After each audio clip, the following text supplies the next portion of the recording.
Bueno, estuvimos ya hablando de la cirrosis hepática por virus de la hepatitis C, virus de la hepatitis B, ¿sí? La alcohólica, que es la más frecuente, ¿sí? Y acá vemos una imagen histológica del virus, de la cirrosis del virus de la hepatitis B. Y dando continuidad, podemos hablar de la cirrosis biliar. ¿Me están escuchando, verdad? ¿Me escuchan? ¿Ven la imagen? Yeah. Excelente. Entonces, como le estaba diciendo, vamos a hablar de la cirrosis biliar primaria. La cirrosis biliar primaria es una enfermedad crónica, ¿sí? La cirrosis es una enfermedad más frecuente crónica, ¿verdad? Entonces, la enfermedad crónica del hígado cuya lesión inicial consiste en la destrucción de los conductillos biliares. Destrucción de los conductillos biliares como consecuencia de una reacción inmunológica, ¿sí? Entonces se añaden luego fenómenos de inflamación, necrosis celular, fibrosis progresiva, que nosotros ya estuvimos hablando, que la necrosis no es una patología estática, más bien es una patología dinámica y combinación de estos que acabamos de mencionar. Entonces la cirrosis biliar primaria es la destrucción de los conductillos biliares como consecuencia de una reacción inmunológica. Y acá, para que puedan ver, acá en esta zona, miren, una imagen microscópica, como se observa, de una cirrosis hepática biliar primaria. Acá, como le estaba mostrando un poco más de cerca, la destrucción de los conductillos. Y luego tenemos las enfermedades metabólicas genéticas. Cirrosis hepática es la enfermedad de las enfermedades metabólicas genéticas, ¿sí? La más frecuente que pueden ocasionar cirrosis son la hemocromatosis o la enfermedad de Wilson. Son como vuelvo a decir, la enfermedad metabólica genética, la más frecuente que puede ocasionar la cirrosis son la hemocromatosis y la enfermedad de Wilson. Y otra causa metabólica son el déficit de alfa-1 antitripsina, que también producía la deficiencia de alfa-1 antitripsina. ¿Qué me ayuda? Yo sé que, como dijo la doctora, tenemos 2 neuronas. Enfisema. El paciente es más propenso a problemas pulmonares como la enfisema. Excelente, doctor Welly. Creo que tu neurona está full trabajando ya. Excelente. Entonces son enfisemas con problemas genéticos. ¿Se recuerdan cuando se habló de eso? ¿Y la enfermedad de Wilson qué es? ¿La enfermedad de Wilson qué era? ¿Alguien se recuerda? ¿Ya leyó o no leyó todavía la enfermedad de Wilson?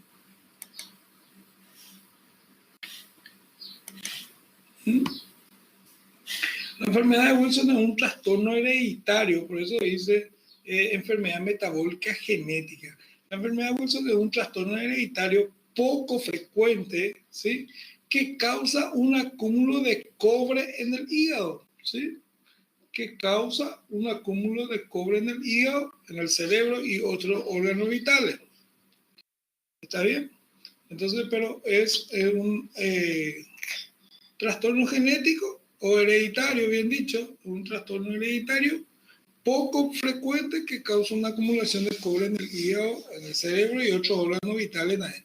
Y la mayoría de las personas le diagnostican la enfermedad de Wilson entre los 5 a los 35 años, pero también puede afectar a personas más grandes o más jóvenes, ¿sí? Sí puede afectar a los recién nacidos, puede afectar a los recién nacidos también o a los más ancianos. Entonces la enfermedad es excelente, doctor Werner. La enfermedad de Wilson, entonces va a ser el acúmulo de cobre. Y generalmente cuando el daño es reciente es reversible, doctor, pero cuando ya es un estado avanzado ese paciente siempre va a tener problemas, porque como vemos, es una enfermedad hereditaria, congénito, todo, y entonces el paciente lleva sus complicaciones correspondientes rápidamente, ¿sí? Lleva sus complicaciones correspondientes rápidamente. Por así, como estábamos hablando, la causa metabólica de déficit de antitrexina te va a producir una cirrosis hepática, y como dijo el doctor Wesley, aparte de la cirrosis hepática, ¿qué va a producir? Problemas respiratorios, enfisema pulmonar. Entonces el paciente rápidamente se complica y puede llevar a la muerte rápidamente. ¿Se entendió un poquitito? Pero si se diagnostica tempranamente, hay tratamiento, hay tratamiento.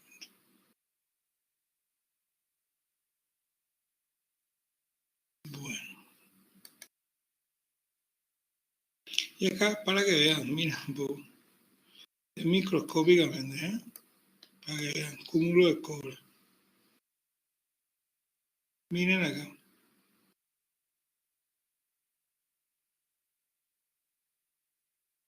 Miren, dos son. Miren.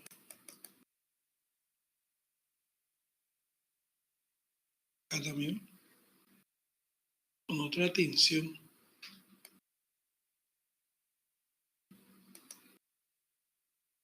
Bueno, y después viene otra patología que produce la cirrosis hepática, que es muy común también, ¿sí?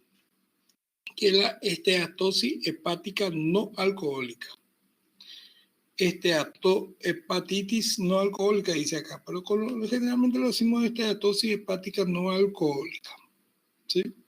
Entonces, la esteatosis hepatitis no alcohólica, conocida como ENA, son más frecuentes en pacientes con obesidad, diabético, ¿sí? O la realización de anastomosis, yeyuno ileal o yeyuno cólico para el tratamiento de la obesidad mórbida, o pueden ocasionar una en aquellos que hacen reducción de estómago, ¿verdad? El famoso que todo el mundo dice, reducción de estómago. Bueno, entonces la esteatosis hepática no alcohólica, la ENA, también puede llevar a una cirrosis hepática y se caracteriza anatomopatológicamente por esteatosis o una necrosis depositaria y fibrosis. ¿Qué es la esteatosis? ¿Qué entienden ustedes por la palabra esteatosis?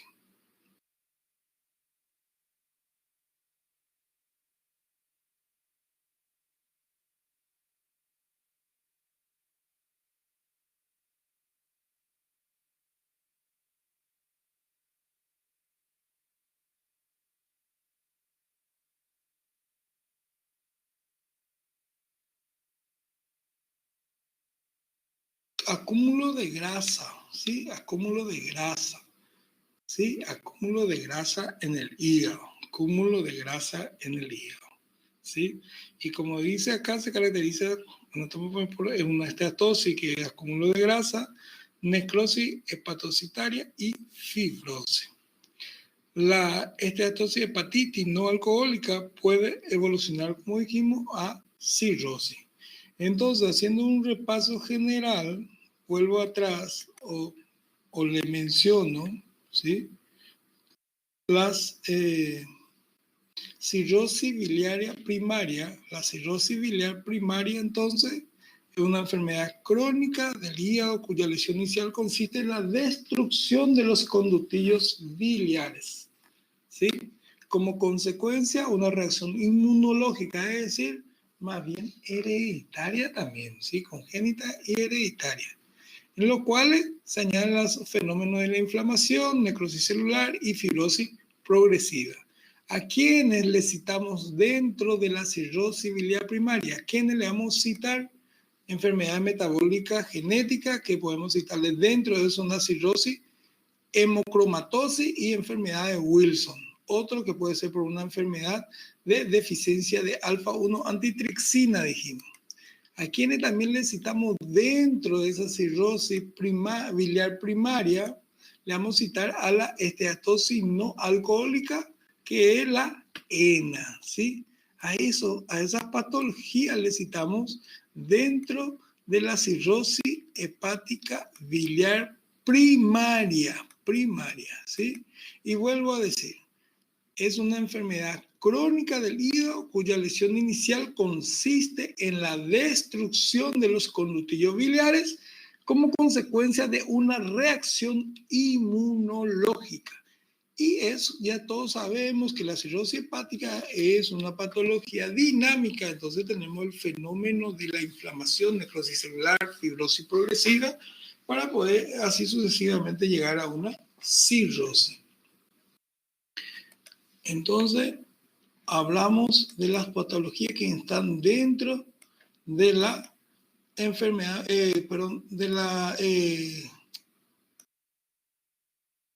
de la cirrosis biliar primaria. Bueno, ahora vamos a hablar un poquitito de la cirrosis biliar secundaria. Entonces hablamos de la primaria, ahora vamos a hablar de acá, para que vean un poquitito. Esto es una ENA, ¿sí? Esteatosis hepatítica no alcohólica. Estos son los tejidos adiposos, ¿sí? El acúmulo de grasa, como estábamos diciendo. Acá, esto.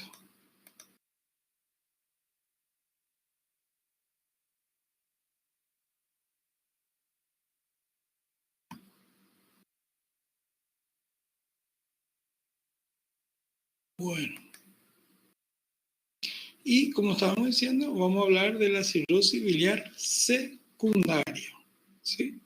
La cirrosis biliar secundaria, que es la causa también que puede llevarnos a una cirrosis hepática, son cualquier enfermedad de las vías biliares que ocasione un bloqueo del flujo biliar durante el tiempo prolongado que puede conducir a una cirrosis de origen biliar.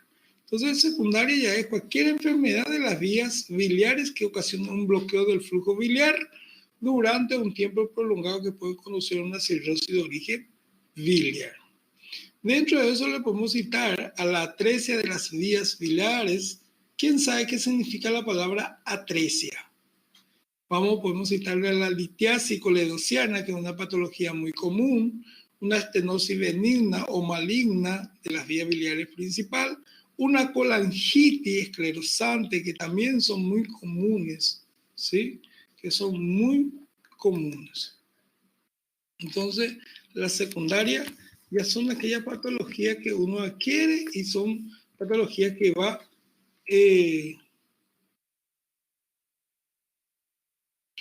a producir, ¿verdad?, la complicación durante el tiempo que está ahí. Bueno, ¿y la palabra atresia qué significa? Atresia significa que por falta del orificio, vamos a decirle, ¿sí? Atresia de las vías biliares, es decir, que también es por falta del conducto, que está taponado el conducto. Entonces, generalmente es producido por litiasis, puede ser también producido por la esteatosis, y entonces a eso se lo llama atresia, falta de conducto. Acá por decir, miren acá. Entonces, esta es una atresia, está obstruyendo, no hay conducto. ¿Y este que va a ser de origen qué? ¿Va a ser una esteatosis o va a ser una litiasis?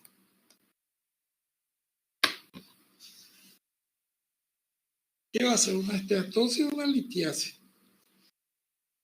Simple vista da para identificar, ¿verdad?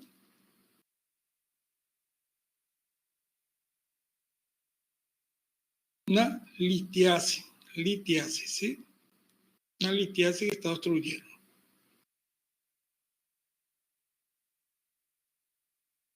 Y miren acá cómo se observa microscópicamente. Miren acá.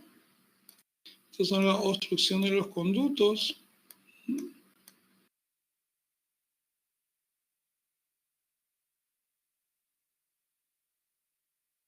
Bueno, el otro es el obstáculo al drenaje venoso del hígado, que también es la causa de una cirrosis hepática. El obstáculo del drenaje venoso del hígado. Entonces, el desarrollo de cirrosis se puede observar en la fase final de cualquier congestión venosa crónica del hígado. ¿Y cuáles puede producir la congestión venosa crónica del hígado? Entre otras, insuficiencia cardíaca, pericarditis constrictiva, enfermedades veno-oclusivas, ¿sí? Entonces, esas son las patologías que pueden producir una congestión venosa crónica del hígado y puede llevar al paciente a una cirrosis hepática. Entonces, uno de la causa de la cirrosis biliar secundaria también entonces va a ser, como estamos diciendo, un obstáculo al drenaje venoso del hígado, que generalmente son por la congestión venosa del hígado, ¿sí? Generalmente la vena cava superior o inferior, ¿verdad? Dependiendo de dónde viene la afectación.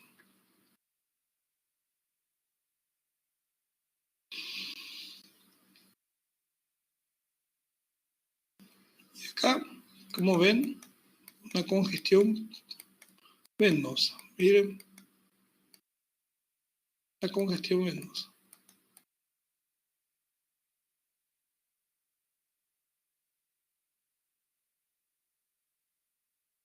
Acá nuevamente se observa bastante bien la congestión venosa. Entonces esto también puede llevar al paciente a una cirrosis. No es difícil, doctor Walmart. Se hace por la clínica. Se hace por la clínica y por métodos auxiliares. Primeramente, ya que están preguntando, y excelente la pregunta, ¿qué van a pedir usted laboratorialmente para saber la funcionalidad del hígado? ¿Qué van a pedir? No laboratorial, no vaya. Sí, biopsia se pide después, ¿verdad? Pero la biopsia siempre, seguramente dieron en anatomía patológica 1. La biopsia, el último estudio que nosotros pedimos, el último. Entonces, lo que yo le pregunto es, ¿qué van a pedir laboratorialmente? Perfil hepático. Excelente, doctor Mauricio. ¿Qué vas a pedir dentro? ¿Qué viene dentro del perfil hepático? ¿Qué viene dentro del perfil hepático?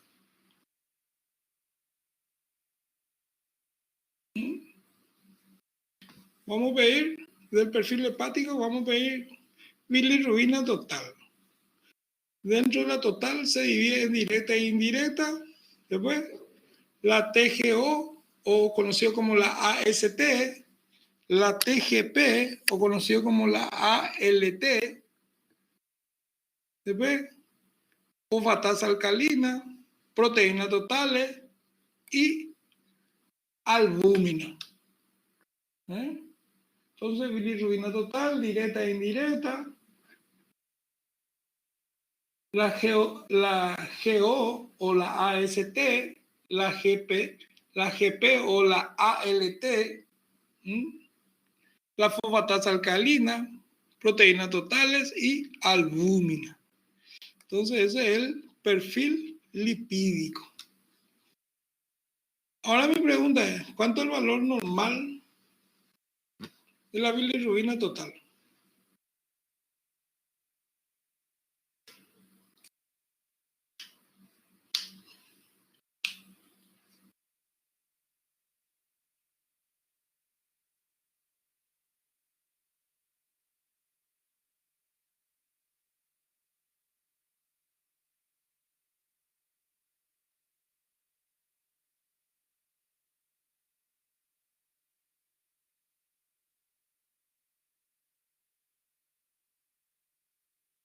¿Cuánto es el valor normal?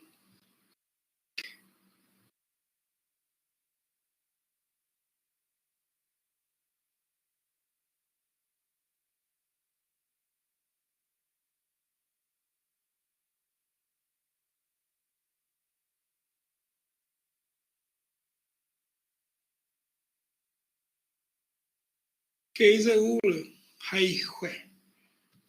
250 a 300, ¿qué clase de tu bilirrubina, doctor Welley? ¿Qué clase de tu bilirrubina?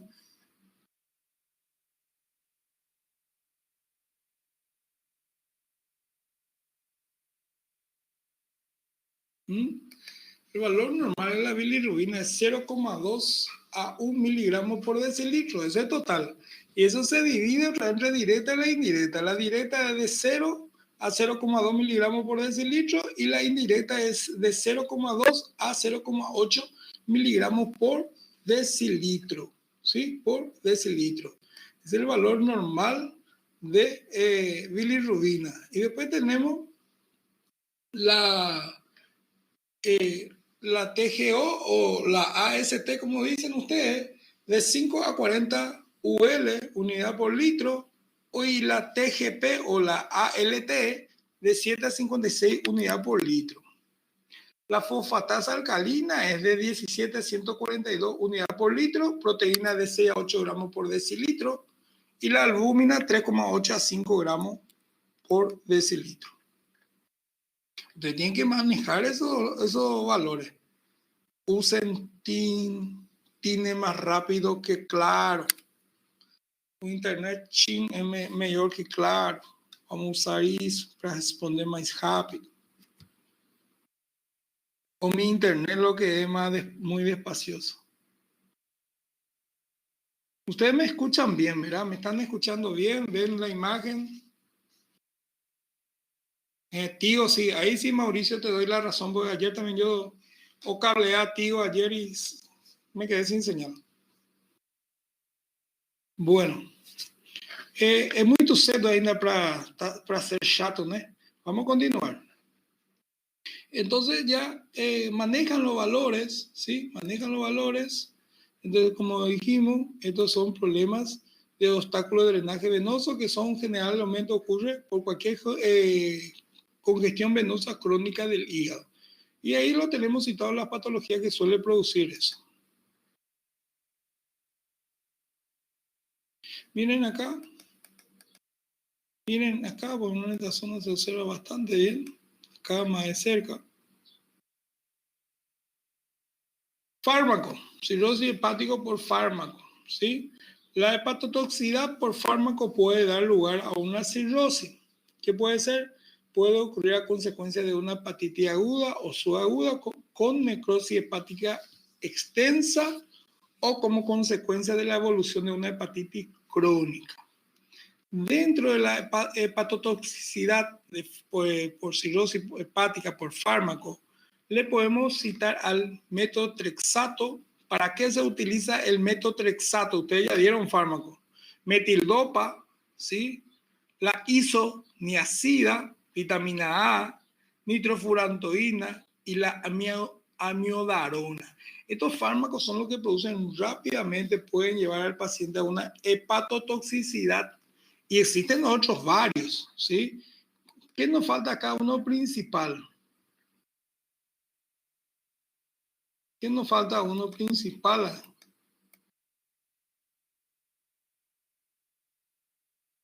Un fármaco, ¿qué nos falta? ¿Qué fármaco? El paracetamol, ¿sí? El paracetamol también. Que llevan rápido. ¿Y para qué se usa el metotrexato? No me dicen para qué se usa. Ustedes ya tuvieron fármaco. Tá ruim a internet de vocês. Tá ruim, tá ruim. ¿Para qué se usaba?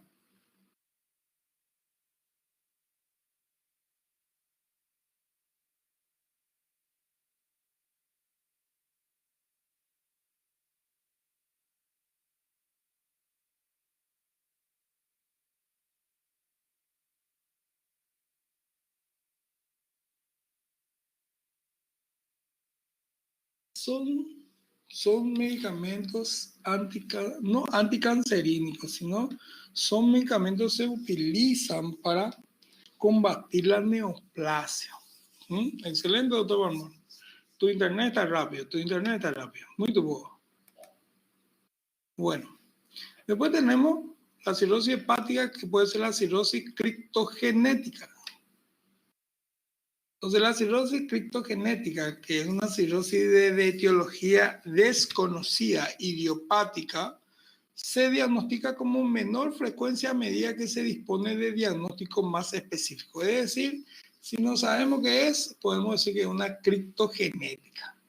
Y representa un porcentaje muy pequeño de los casos, que es inferior al 5%. Entonces, otro, cirrosis criptogenética.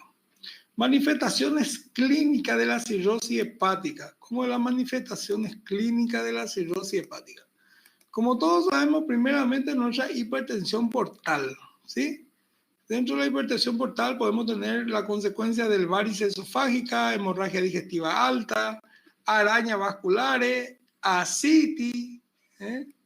Ascitis, que son las causas que va a ir presentando. Bueno, entonces, hipertensión portal, varices esofágico, hemorragia digestiva alta, arañas vasculares, ascitis, ¿sí? Después vamos a tener la insuficiencia hepática, que es lo más complicado. Dentro de la insuficiencia hepática vamos a tener una hiperbilirrubinemia que va a producir al paciente ictericia, plúrito. ¿Saben lo que es plúrito? ¿Qué es plúrito?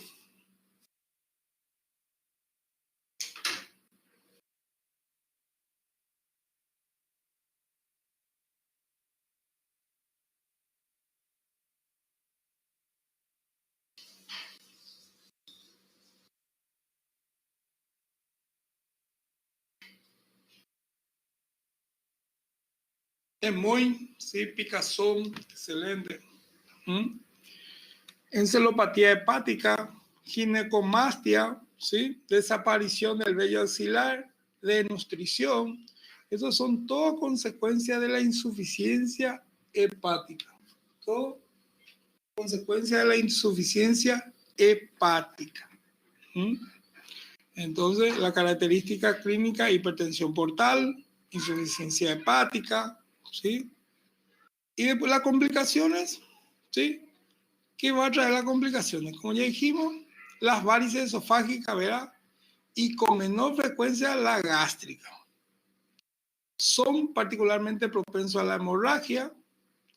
El carcinoma hepatocelular complica frecuentemente la cirrosis asociada a la hepatitis crónica por virus de la B y la C, o sea, la hepatitis B y C. También a consecuencia de la hemocromatosis y enfermedad por depósito de glucógeno a larga duración. Especialmente los diabéticos también pueden producir la cirrosis hepática. Entonces, vuelvo a repetir. Varices esofágicos con menor frecuencia la gástrica son particularmente propensas a hemorrágicas. Y acá en la siguiente imagen ya van a ver un varices esofágico. Miren acá. Y acá hemorragia.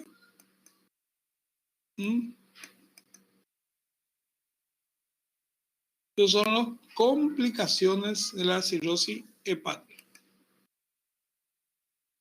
¿Quién me va a diagnosticar qué es qué órgano es?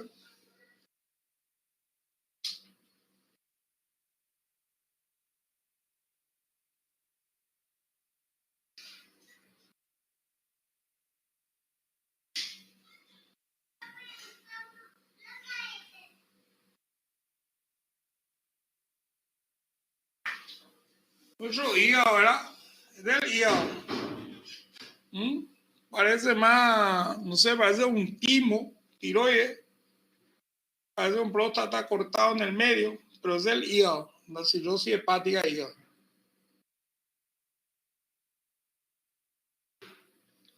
Excelente.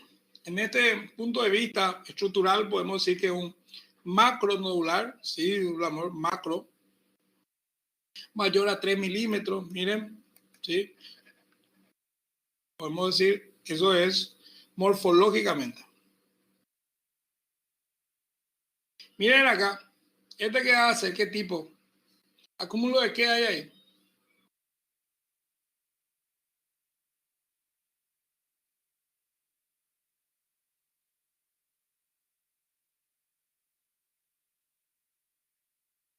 Acúmulo de grasas. Miren, todos son grasas. Ya totalmente licuefacción, está licuefactado.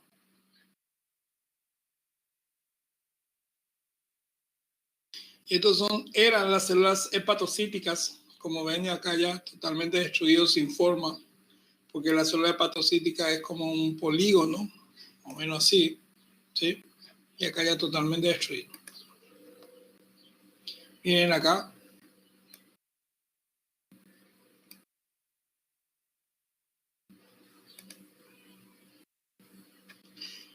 Pronóstico. ¿Qué pronóstico tenemos a la cirrosis hepática? La supervivencia de los pacientes con cirrosis hepática compensada, vamos a decir, es relativamente prolongada, es decir, aquellos que se tratan, ¿verdad? Entonces son mayores a 10 años, pero sin embargo, en la cirrosis hepática descompensada, aquello que ya se complica todo, que aquellos pacientes que tienen ascitis, hemorragia digestiva, encefalopatía hepática, el pronóstico es malo en un corto periodo de tiempo, es decir, 30%. A los 4 años, ya prácticamente ni no alcanza el paciente 4 años, 2 años máximo. 2 años máximo su pronóstico debido a aquella cirrosis hepática descompensada. Pero sin embargo, aquella cirrosis hepática compensada es relativamente prolongada.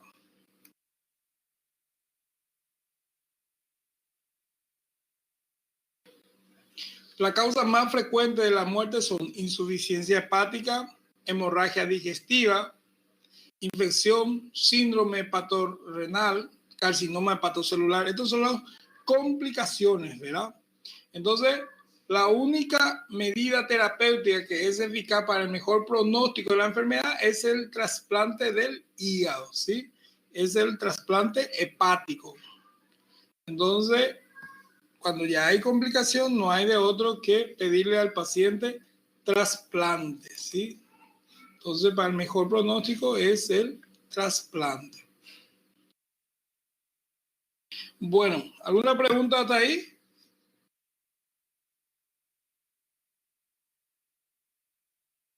No. Bueno, entonces le doy un 10 minutitos para que se despierten bien y tomemos el café. Mientras eso, preparo la otra clase y vamos a dar más, por lo menos un 30 minutitos más. ¿Está bien? Se puede ir en lo de Christian si ya está abierto, ¿eh? En lo de Chris.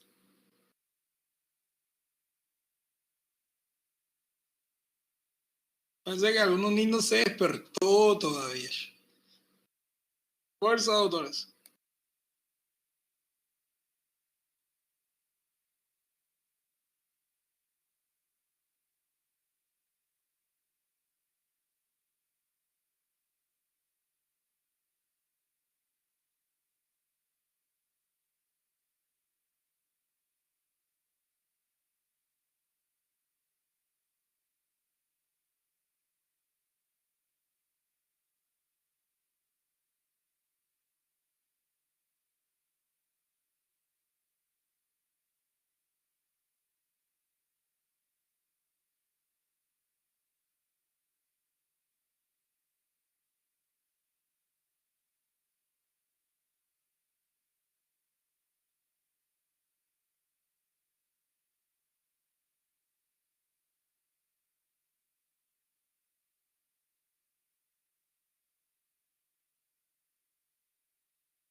Continuamos, autores. Continuamos.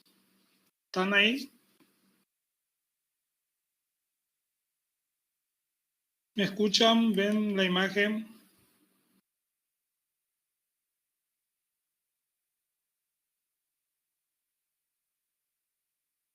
Bueno, vamos a continuar, ¿sí?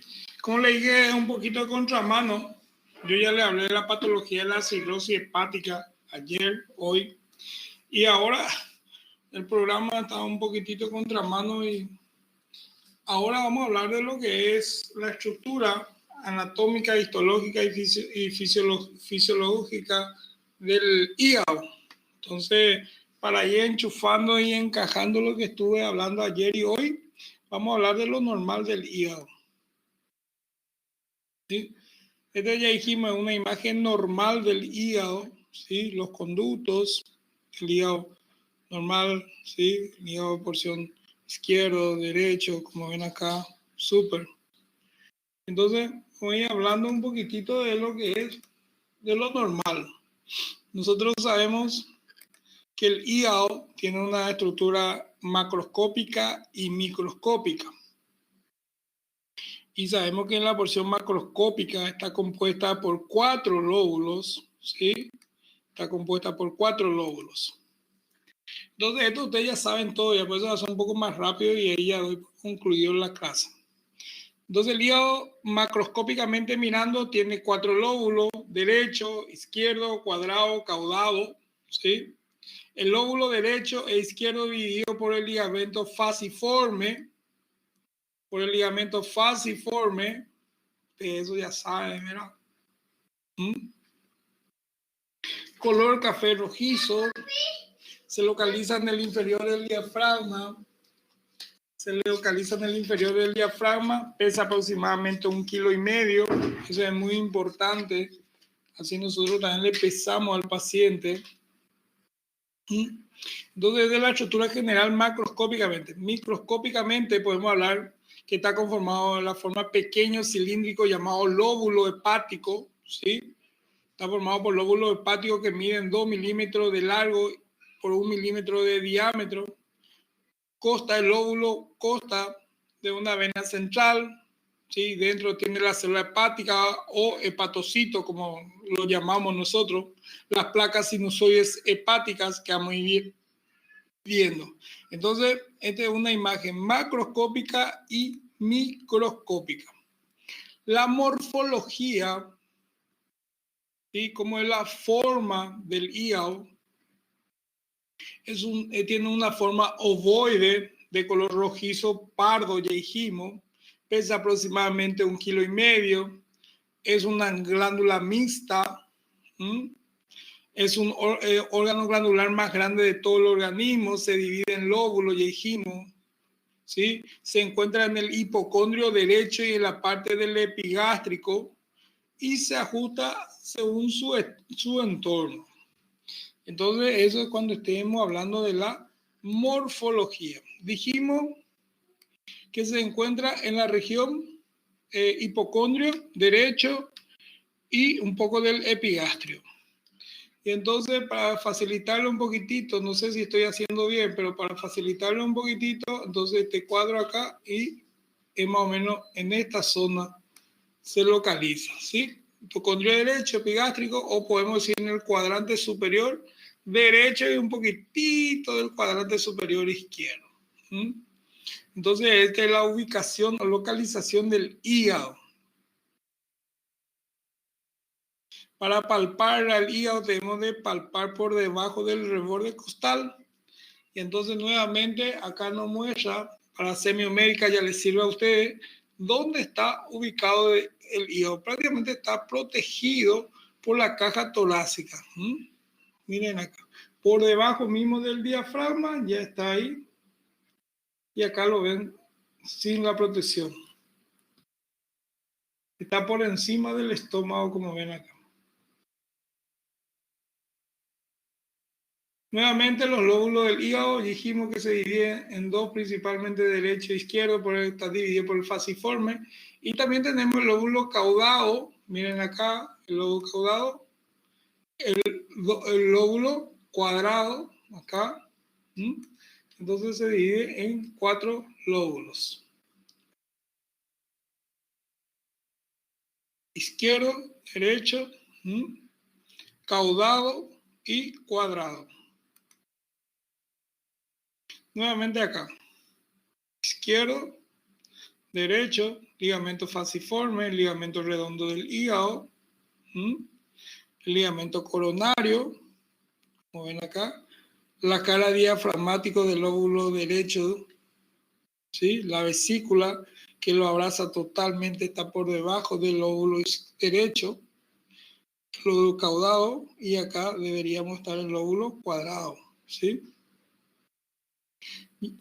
Llamada también diafragmática, es convexa, lisa y se adopta la concavidad derecha del cúpula del músculo diafragmática, en la cual mediante el ligamento coronario.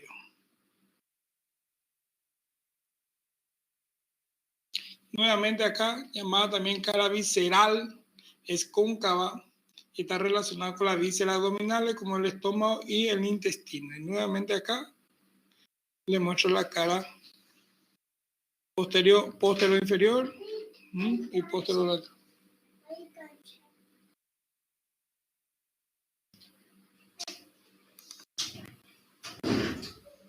Bueno, los ligamentos del hígado, usted ya sabe, ligamento coronario, triangular derecho, ligamento redondo, ligamento venoso, ligamento falciforme y ligamento triangular izquierdo son los responsables de dividirle y de sostenerle al hígado. Debería ser un PowerPoint dinámico para que yo le pueda dar giro de 360 grados superior e inferior, pero con el aplicativo no se puede, lastimosamente no se puede. Pero usted, eso ya es repaso de anatomía para usted, ¿sí? Pero acá lo vemos al hígado en todo su esplendor.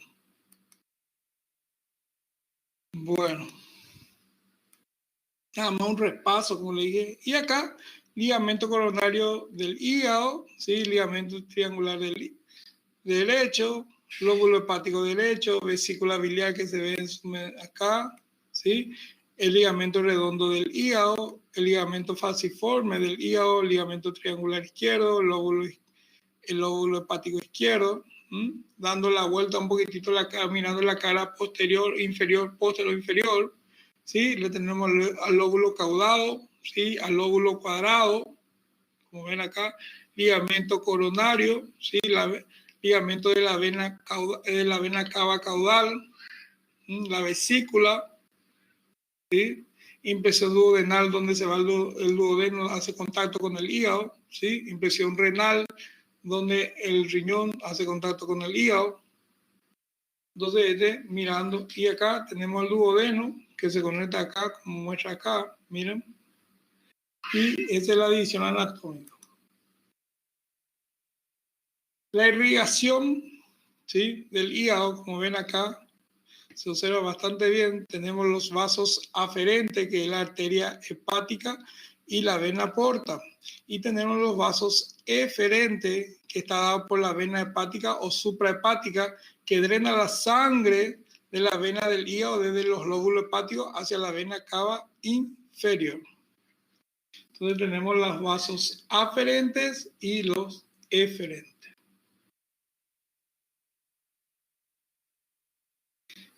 Y acá nuevamente una irrigación mostrando cómo está irrigado. Como ven acá, tenemos principalmente la aorta abdominal, después tenemos el tronco celíaco, la hepática común, ¿sí? Miren la hepática común acá, y va dando la arteria hepática propia, la cística, gastroduodenal, la gástrica derecha acá. Y entonces, así sucesivamente, la irrigación. La irrigación ustedes ya lo manejan, entonces voy pasando rápidamente. Esta es la venosa, ¿sí? Tenemos la cística acá, ¿sí? La vena porta hepática, ¿sí? Acá la hepática, y todo de la vena cava inferior, ¿sí? De la vena cava inferior. Entonces, la vena hepática, como acá un poquitito de drenaje, la vena hepática va de la vena cava inferior, drenado en el hígado, ¿sí? Por la vena porta, que irriga el hígado, la vena porta y la arteria hepática, como dijimos, el nutriente 75% y la sangre oxigenada al 25%. Entonces, esto es drenado en el hígado, la vena hepática y la vena cava inferior, que va a ir llegar donde va a desembocar la vena cava inferior, desemboca donde. En el ventrículo derecho, en el ventrículo izquierdo.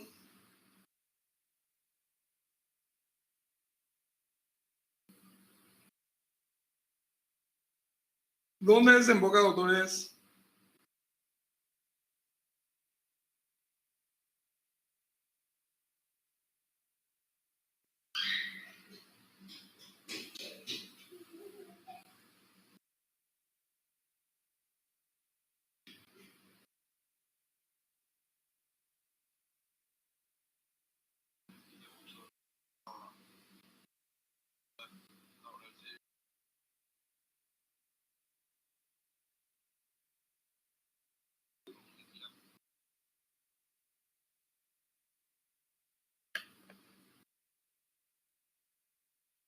Yo sé.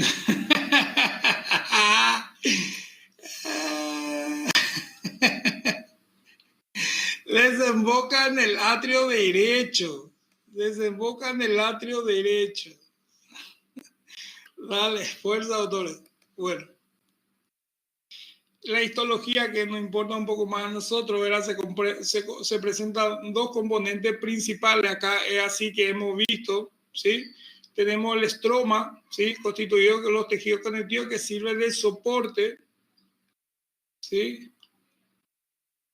Y el parénquima constituido por células epiteliales especializadas llamadas hepatocitos. Entonces, este es el parénquima y el estroma. Entonces, así se observa, ¿sí? Se observa una estructura hepática, ¿sí? Bueno, el lobulillo hepático, como ven acá, vuelvo a demostrar, el lobulillo estroma y parénquima, el lobulillo hepático tiene forma de una prima hexagonal, como ven acá, de aproximadamente de 2 milímetros de longitud y 700 micras de diámetro.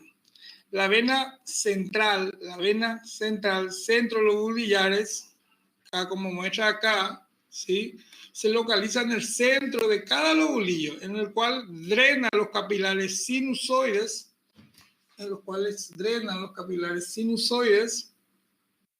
en un ángulo hexagonal, ¿sí? Como se encuentra el espacio portal de Kierman, ¿sí? Estos son los sinusoides y el espacio portal de Kierman, ¿sí? Que contiene la triada portal, que se le llama como rama de la arteria hepática, vena porta y conductillos biliares. Entonces, acá tenemos la triada portal. Acá nuevamente. Entonces, acá en el medio, ¿sí? Ahí en el medio donde les señalé, tenemos la vena central. Y para poder llegar, ¿sí? Hasta el espacio portales o de Kiernan, ¿sí? Donde contiene la triada portal. ¿Cómo está compuesto la triada portal? Por la rama, la arteria hepática, vena portal y conductillo biliar, ¿sí? Y conductillo biliar. Entonces, en esta zona está el espacio que se conoce, como dijimos, el espacio de Kiernan o espacio portal. En ese espacio portal tenemos la triada portal, que es la arteria hepática, la vena porta y el conductillo biliar, como se observa acá. Y acá también se observa, ¿sí? Entonces, es la forma del lobulillo hepático. Nuevamente acá, miren, acá se observa bien. Acá también el espacio de Kiernan, ¿sí? Acá, miren. ¿Y este qué va a ser, dijimos? La vena central, ¿sí? Y acá, miren cómo se observa bastante bien el espacio de Kiernan, se observa bien. La triada portal.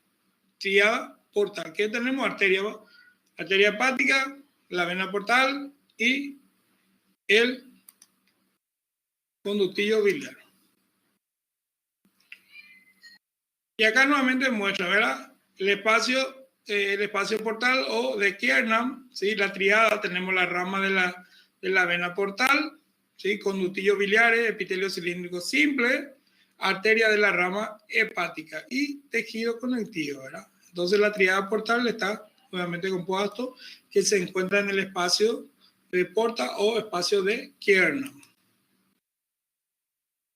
Nuevamente acá bien específico, ¿sí? La vena centrolobular en el medio y en el espacio de Kiernan, ¿sí? En los lobulillos. La célula, el hepatocito, el 80% de la masa hepática, secretan bilis, rica en retículo endoplasmático liso y rugoso, glicogénesis, glicogenólisis, gluconeogénesis, transforman en almacén lípidos y las células epiteliales conforman el 3 al 5% de la masa hepática, revisten los conductillos y los conductos biliares, tienen funciones de absorción y secreción, almacenan vitaminas liposolubles, productoras de factores de crecimiento y colágeno, y luego tenemos los macrófagos hepáticos conocidos como células de Kupffer, ¿sí? Los macrófagos hepáticos conocidos como células de Kupffer se ubican en el espacio sinusoidal, vigilan y defienden algunos ataques a los hepatocitos, elimina la degradación de la partícula o bacteria proveniente de la circulación. Entonces, esta es la forma como está conformado las células del lobulillo, ¿sí? Hepatocito, célula epitelial y macrófago hepático, conocido como célula de Kupffer. Célula de Kupffer. Y acá, sinusoide hepático, el espacio que vimos, células endoteliales. La célula de Kupffer, intenta mostrarnos acá un poquitito. Miren, acá está viendo otro, células de Kupffer, son macrófagos. Bueno, la fisiología, la función del hígado es la de detoxificación, digestión, biosíntesis de metabolismo. Eso nosotros ya sabemos, ¿verdad? Detoxificación, digestión y biosíntesis de metabolismo. Desautificación y filtración degrada las hormonas, sintetiza los amonios y lo convierte en urea, inactivación de fármacos, filtro de bacterias y virus de sangre, elimina los eritrocitos dañados y viejos, entonces hace la detoxificación y filtración de la función de cada uno. La biosíntesis que hace factores de coagulación, hormonas, proteínas y liposproteínas. Entonces, un resumen general, las funciones principales del hígado, funciones digestivas y metabólicas, síntesis de somatomedina, síntesis y secreción de bilis, almacenamiento de glucógeno y reserva de lípidos, mantenimiento de concentraciones sanguíneas normales de glucosa, aminoácidos y ácidos grasos, síntesis de interconversión de tipo de nutrientes, síntesis y liberación de colesterol fijado o proteína de transporte, inactivación de toxina, almacenamiento de reserva de hierro, almacenamiento de vitaminas liposolubles. Otras funciones destacadas del hígado, ¿sí? Síntesis de proteína plasmática, síntesis de factores de coagulación, síntesis de hormonas inactivas angiogenéticos, fagocitosis, eritrocitos dañados por células de Kupffer, almacenamiento de sangre, principalmente contribuyendo a reserva venosa, absorción y descomposición de hormonas circulantes, incluido insulina y adrenalina e inmunoglobulina, y absorción de inactivación de fármacos liposolubles. Bueno, y esa es la función general del hígado, un órgano, como ya dijimos, mixto, ¿sí? Glándula mixta, muy importante, vimos cómo está conformada su estructura, cómo está su anatomía, su irrigación, su función, y sobre todo, acá por último las funciones, ¿verdad? Con eso termino la clase de hoy. ¿Alguna pregunta, alguna duda? Perfecto, todo. Bueno, tengo que tener 24 nombres. Si me pasan su nombre cada uno, nombre nada más, por favor. 24 nombres tengo que tener y voy sacando fotos.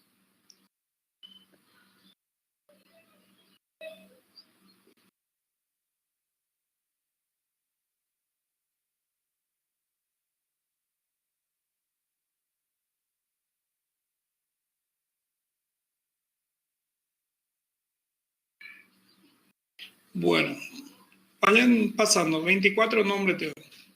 23, 24. No sé quién salió por último. Nos vemos el próximo jueves, ya si es la hora normal, y los viernes a esta hora. Entonces, que lo pasen súper bien, un buen fin de semana, cuídense mucho. Lo que viene en Foz, Ciudad del Este, porque el COVID está aumentando otra vez el número de casos. Entonces, a cuidarse mucho.